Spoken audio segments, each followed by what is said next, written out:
Hey guys, welcome back to the UNCOMMODiFiED podcast. I'm Tim Windsor, and I'm going to be your host tonight of another smaller episode.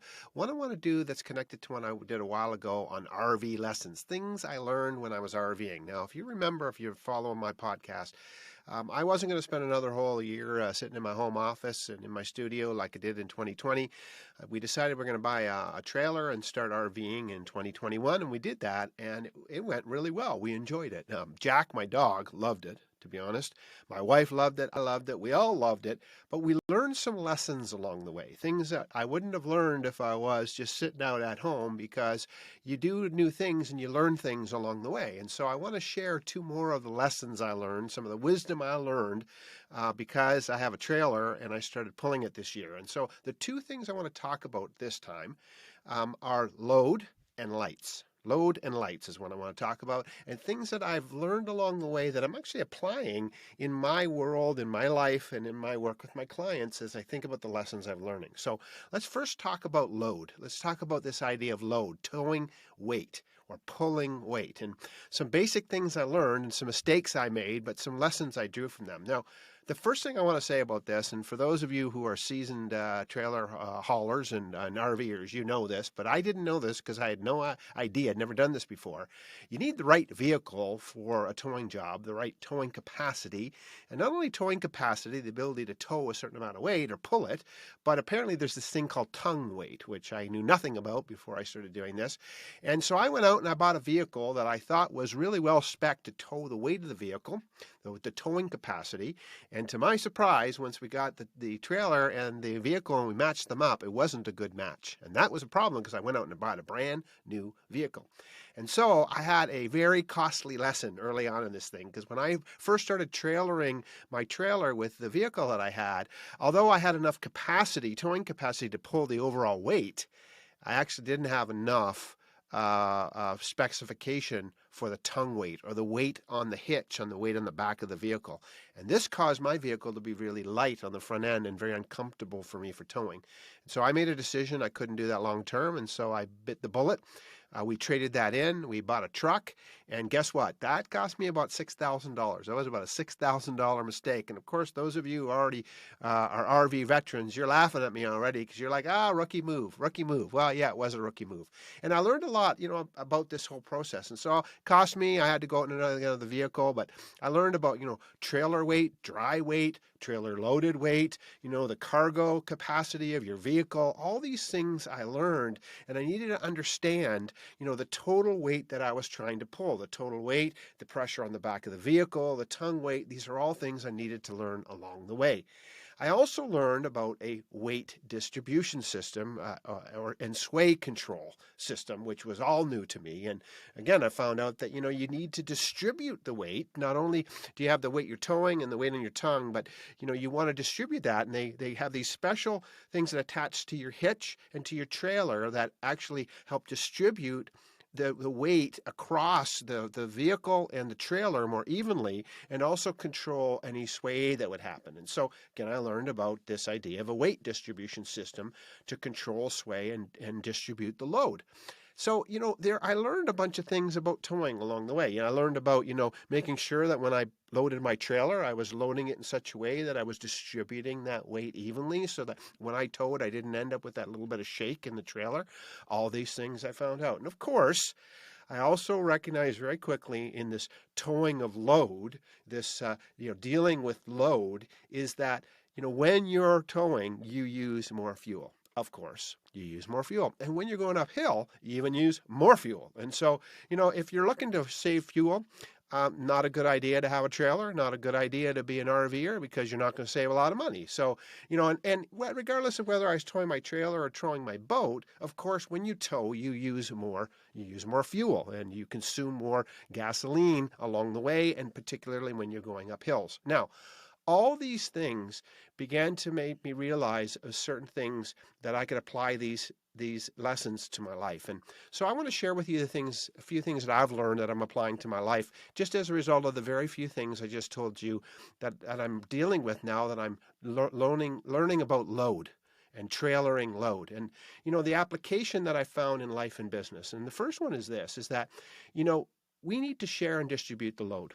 In any relationship, there's load, there's weight that has to be carried. It could be my relationship with my wife. It could be my relationship with my kids. It could be a business relationship. It could be a friendship. It could be whatever it could be in your community group. But there's a certain load or weight that has to be trailered or pulled along the way, and that people, like vehicles, have different capacity to shoulder that weight. They have a different towing capacity and different tongue weight capacity. And it's okay to recognize that not all vehicles are created equal. Not all people are created equal.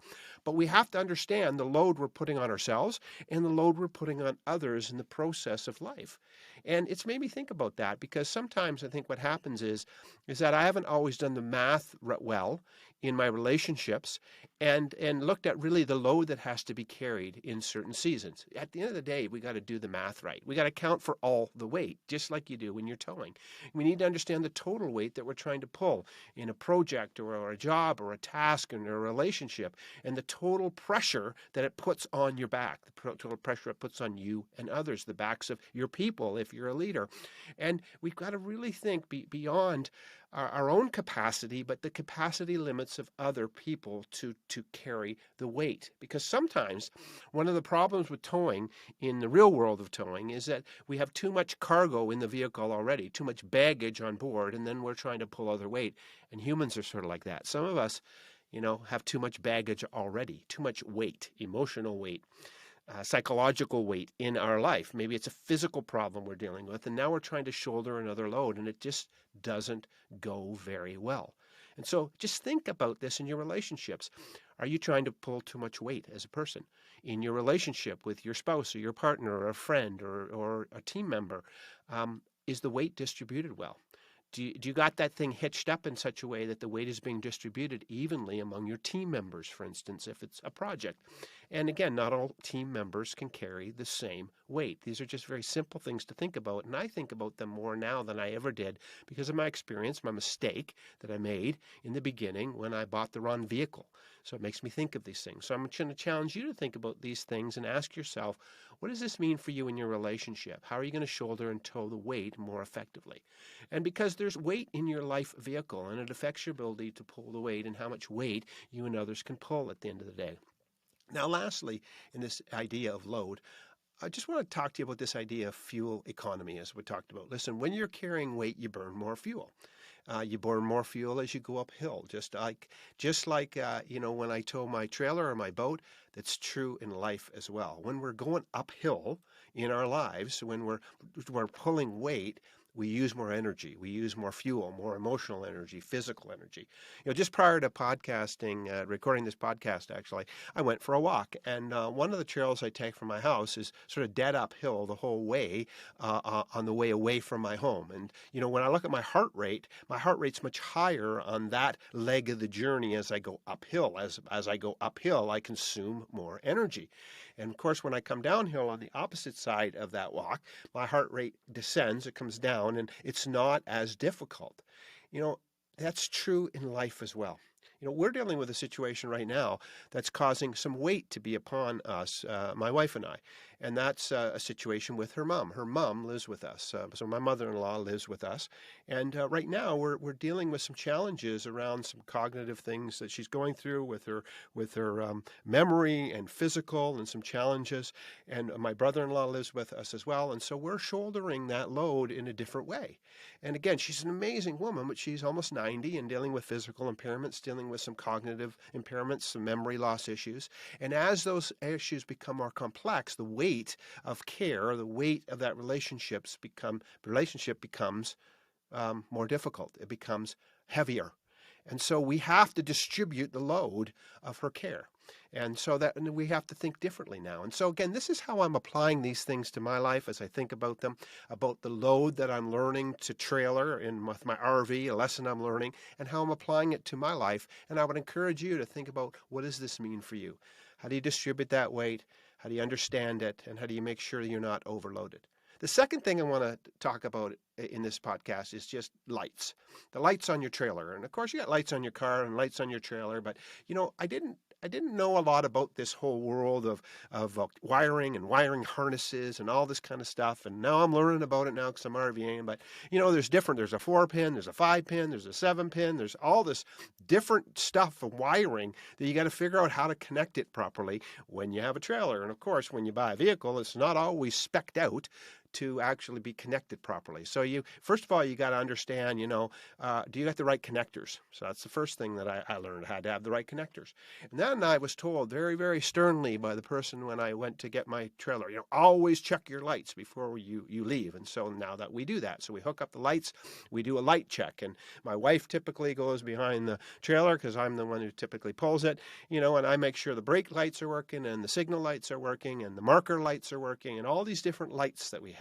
So not only do I have to have the right wiring harness to connect this thing, I need to check my lights. That's good protocol. I need to check my lights before I leave. Again, I got brake lights, turn lights, marker lights, all these different lights. The marker lights help me when I look behind, particularly at night, where's my trailer and am I in the right lane and all this kind of stuff.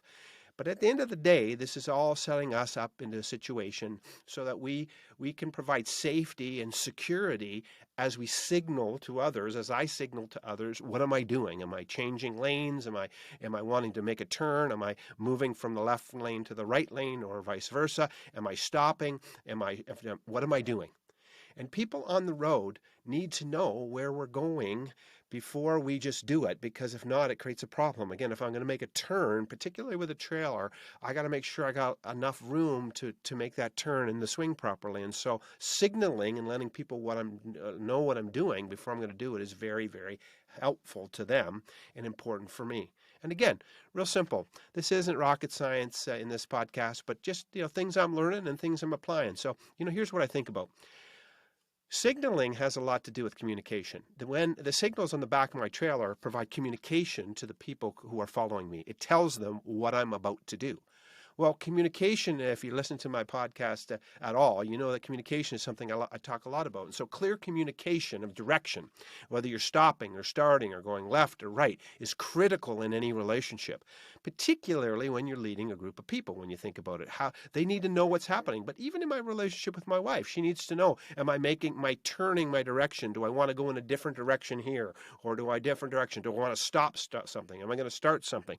Her being warned, or having some warning lights to let her know that that's happening is important. That communication to let her know what I want to do next is important in my relationship with my wife. It's important in your relationship with your partner, with your spouse, with your children, with your team, whatever it is.